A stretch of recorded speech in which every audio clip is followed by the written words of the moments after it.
Salve, salve, prezado internauta! Feliz Ano Novo! Com grande alegria estamos no nosso programa mensal. Professor, que instrumento é esse? E neste início de ano, já convido você, se você não está inscrito, para se inscrever aqui no nosso canal, clicar no like, clicar no sino para receber as notificações, compartilhar esse conteúdo e tantos outros. Eu quero convidar você para que você possa conhecer paulatinamente os nossos programas, os nossos conteúdos aqui no @Escola Musical Oficial, nosso canal do YouTube, mas também lá no nosso Instagram. Hoje nós vamos conversar com um professor que tem uma vasta experiência no instrumento que ele toca, não só nesse instrumento, como tantos outros.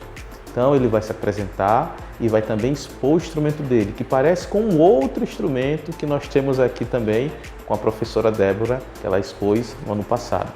É com você, meu amigo.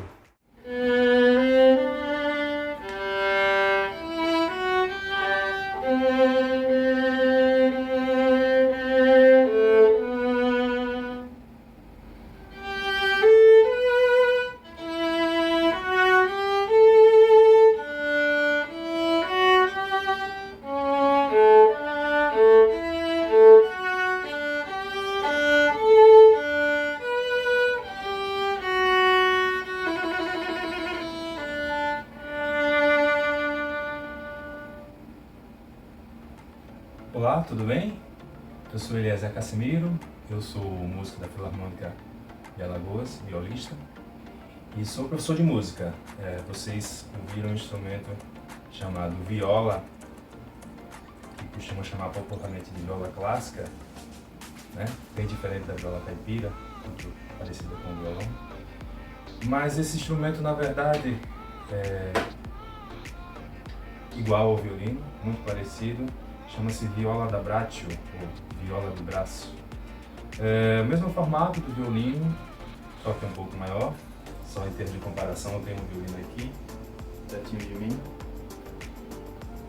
Então aqui eu tenho um violino 4 quartos, acho que o maior tamanho de violino. E aqui eu tenho uma viola. A viola também ela tem tamanhos diferentes, né? Essa viola aqui, a minha viola é o tamanho 40. Mas nós temos também viola tamanho 39, salvo engano até 38. Só que essas violas menores são mais difíceis de serem encontradas, né? Mas existem. Bem como existem violas maiores, né?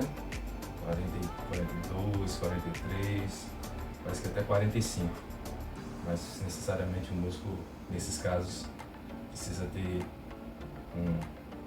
o braço um pouco maior, uma envergadura para poder tocar o instrumento. Bom, o instrumento viola, na verdade, viola até o século, salvo engano, século XVIII, era um termo muito genérico, né? Muitos instrumentos eram chamados de viola. Viola da gamba, que é muito semelhante ao violoncelo.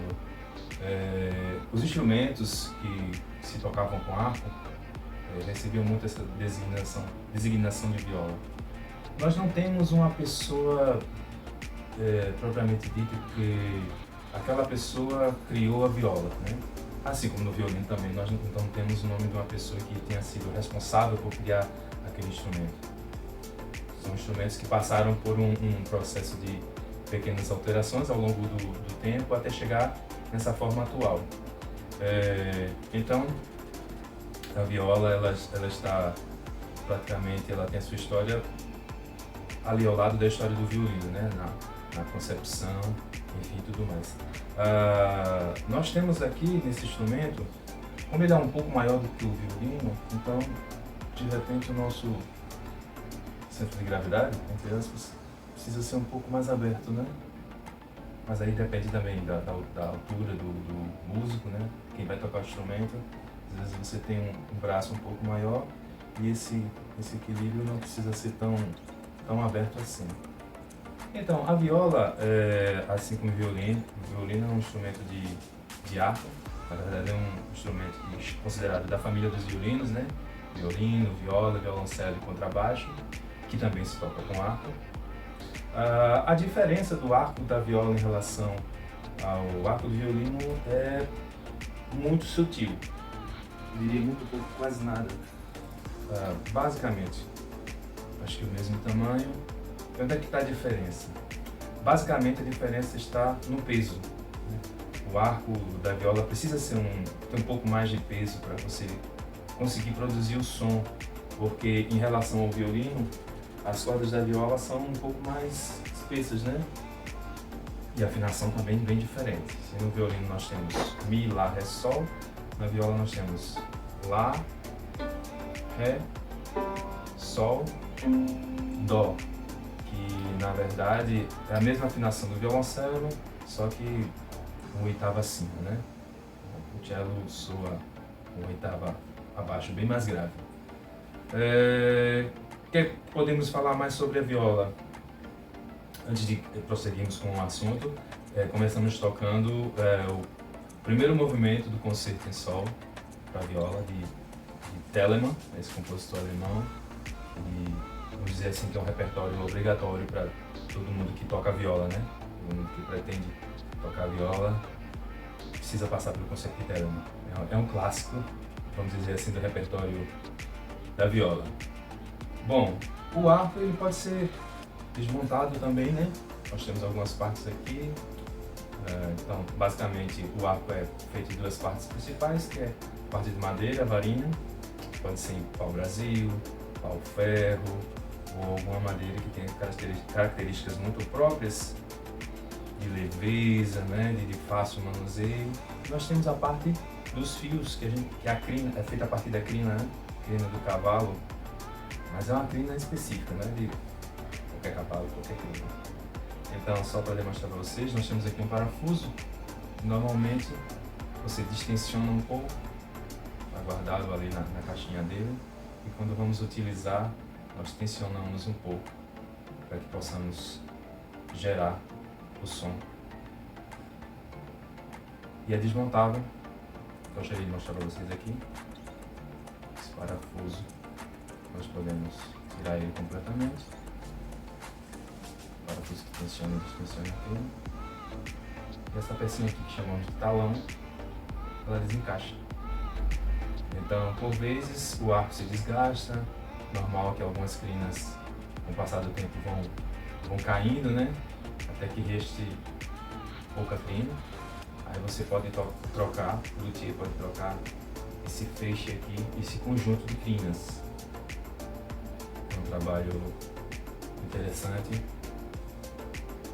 e bem meticuloso. E como é que surge o som do instrumento?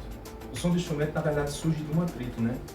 Ele nasce de um atrito entre essas cerdas aqui, a crina e a corda do instrumento.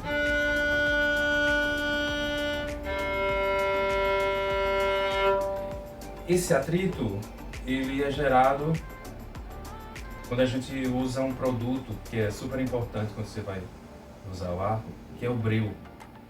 Então, o breu é como se fosse uma resina, né? O breu, eu diria que o breu é para o arco do instrumento, que a parafina é para o surfista, né? Passando a prancha, ele gera pega aquele atrito ali, que é muito importante para gerar o som. Bom, como eu falei, a viola tem 4 cordas. Lá, Ré, Sol, Dó. Os primeiros instrumentos, eles falam um pouco bem rapidamente sobre a história. Com o passar do tempo, algumas coisas foram evoluindo no instrumento e foram sendo acrescentadas, né? Essa peça aqui podemos dizer que é uma peça que foi se acoplando depois do instrumento, que chamamos de queixeira, né? Não necessariamente tenhamos que colocar o queixo, mas vamos dizer assim, uma mandibuleira para nos dar apoio, para segurar o instrumento. Então isso facilita bastante. Os instrumentos costumam se chamar de instrumentos barrocos, né? São cópias de instrumentos autênticos, ali do século XVII e XVIII, eles não possuem esse acessório aqui, algo que surgiu depois. E temos também a espaleira, eu não tenho aqui em nenhum momento, mas não é um item obrigatório, é um acessório que surgiu também depois. Nós colocamos aqui atrás para nos dar apoio.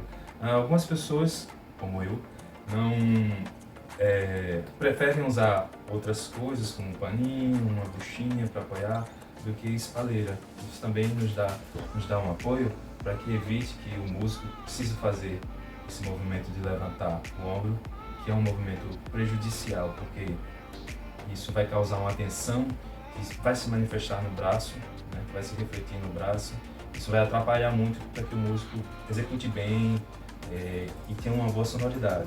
Então, se a gente não consegue tocar sem espaleira, prefiro que você tenha uma ou que você use um artifício. Os instrumentos autênticos, instrumentos barrocos, é uma técnica um pouco diferente, eu não vou adentrar nessa seara. Não é o objetivo dessa nossa aula, né? Muito bem, então, como eu falei para vocês, são acessórios que foram surgindo aos poucos, fazem parte da história da evolução do instrumento. Em termos ainda sobre a história da evolução do instrumento, faz-se necessário dizer que também os botõezinhos que nós usamos para também afinar o instrumento foi algo que foi surgindo também um pouco depois, né? A priori, os instrumentos tinham apenas como recurso para afinar o instrumento as cravelhas. Não são tarraxas, tá? Tarraxas é o violão. As cravelhas que, por meio delas, nós afinamos os instrumentos. Aí, um pouco tempo depois, criaram aqui esses pequenos botõezinhos, que alguns chamam de microafinadores, para auxiliar no ato de afinar um instrumento. Os instrumentos como violino, viola, estão ali classificados nos instrumentos não temperados, os instrumentos que não têm afinação fixa, portanto a afinação é muito meticulosa, a gente precisa ser muito criterioso, porque a gente acaba percebendo aquelas micro diferenças, né, na afinação, para que a afinação seja perfeita. Então mais um recurso foi criado, né, com o passar dos tempos, para facilitar a vida dos músicos. Muito bom. Então a gente vê que tem algumas coisas interessantes aqui no instrumento. Nós temos essa parte aqui onde ficam presas as cordas do instrumento, que a gente chama de estandarte. E junto com o estandarte, que prende o estandarte, que segura, são esses fiozinhos aqui que a gente chama de rabicho, que ficam ali prendendo. Nós temos o botão, e aí o rabicho fica aqui acoplado preso esse botão e faz esse trabalho aqui junto com o estandarte. E aqui vocês estão vendo também uma ponte de madeira, onde as cordas ficam em cima, que é o cavalete. Então o cavalete ele tem uma função muito importante, que é, além de sustentar as cordas, ele transmite a vibração do tampo, né, para o corpo do instrumento. E aqui dentro do instrumento, não sei se é possível ver, nós temos como se fosse uma escora de madeira, nós chamamos de alma. Então esses instrumentos têm alma, né, que fazem a ligação entre o tampo superior e o tampo inferior, e também são responsáveis pela produção do som, né? Eles conduzem a vibração do som por todo o corpo do instrumento. Então é isso, gente, que eu tinha que falar para vocês sobre o instrumento, né? Falamos sobre o arco também. Existem arcos de outras características também, não só de madeira. Existe o arco de fibra de carbono. Alguns preferem o arco de fibra de carbono, eles se identificam com peso, enfim, com leveza do instrumento. Então alguns preferem. Então é isso. Espero que vocês tenham gostado desta aula de viola. Apreciem esse instrumento, escutem concertos para viola. É um instrumento que tem uma sonoridade muito robusta, né? Aquela sonoridade ali que não é tão agudo quanto o violino, não é tão grave quanto o violoncelo, mas possui um som bem robusto e bem brilhante. Obrigado, gente. Um abraço. Muito obrigado, professor Eliezer. Fiquei muito feliz pela aceitação do seu convite e que você, prezado internauta, possa curtir esse conteúdo e tantos outros. Aguardo você para os nossos próximos encontros. Um grande abraço. Escola Musical, um novo jeito de estudar e aprender música.